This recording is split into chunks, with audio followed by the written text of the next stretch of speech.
What's up, guys? Dave here with FindYourNextGuitar.com. I have Joe here with me from the band, the SpacePimps. How's it going, Joe? Good, man. How are you? Great. Thanks a lot for having us and, picking me to do an interview with the men. Yeah, it's great to have you on the show. Awesome, man. So, when did you start playing guitar and bass, and what first inspired you to get into music? December 25th, 1999. Got my first guitar the October before. My older cousin got a guitar, and I thought it was the coolest thing. I was, 11 at the time. And, 11, 12, somewhere around there. I'm really bad at math right now, even though I'm a math major. But he had a guitar, and I just had to have one. I got one for Christmas, and I guess, as they say, the rest is history. Just fell in love with punk rock, and that was pretty much it. It constituted all my middle school and high school career, garage bands and whatever. It was a lot of fun. I'm still doing it. Yeah. So, what do you think makes a great guitar? Great guitar? Yeah. So I used to work at a guitar shop for 7 years, and I still teach music to this day. And my boss, he was an older guy who played guitar for a long time, and he gave me this piece of advice once I never forgot, and it was the best guitar or instrument or anything is the one that inspires you to play. How long have you been playing? Since that day, December 25th, 99. Since that exact day, that was my first. My mom taught me Smoke on the Water. She doesn't play guitar, but somehow she recollected from a friend that played guitar how to do it, and I did that for a day and a half, and then started other stuff. And how long have you guys been playing together? The SpacePimps have been a band since around 2003. So it's we're getting old. We're getting really old. I don't know about that. Well, yeah, I can't believe we're still doing it. It's a lot of fun. So I know that you guys play Fender guitars, and I'm just curious. Everyone has a background story of why they play the guitar that they play. What's yours? Why do you play Fender products? Is it just because of the style of music that you play, or you have a favorite guitar that you found, or what?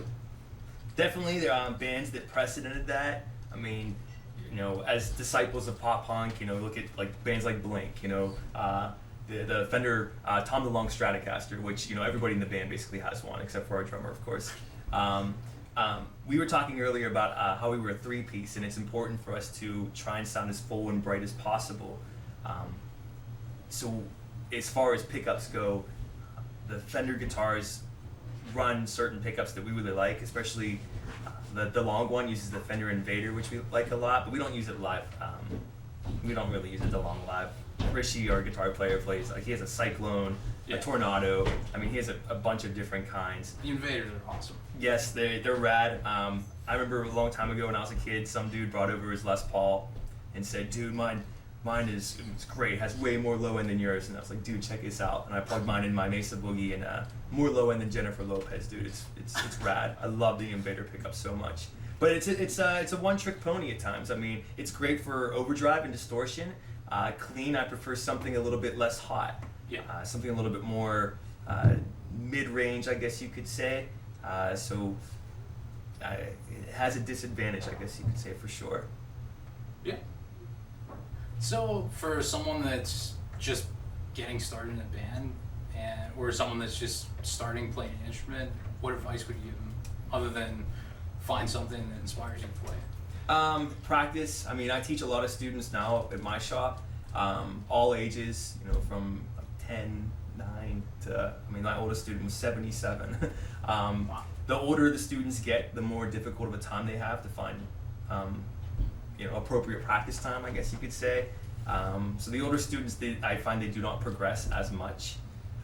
So definitely a lot time to practice, and you got to know your craft. You got to be able to practice your craft and know what you're doing. And don't be afraid to study any type of music theory. Kids get really, students I teach, they get really hesitant, reluctant. They hear that word music theory, and it's like a big thing. They get nervous by it. And theory's the rules. That's what's going to help you become a good musician. It tells you the rules of music, unless of course you're playing jazz or something off the wall. And not that even though we play rock music and pop rock, we don't follow key 100% of the time. 99.9% of the time, yes. But the theory teaches a lot. It lends a very appropriate hand. Joe, it was great to have you on the show. Thank you, man. I appreciate it.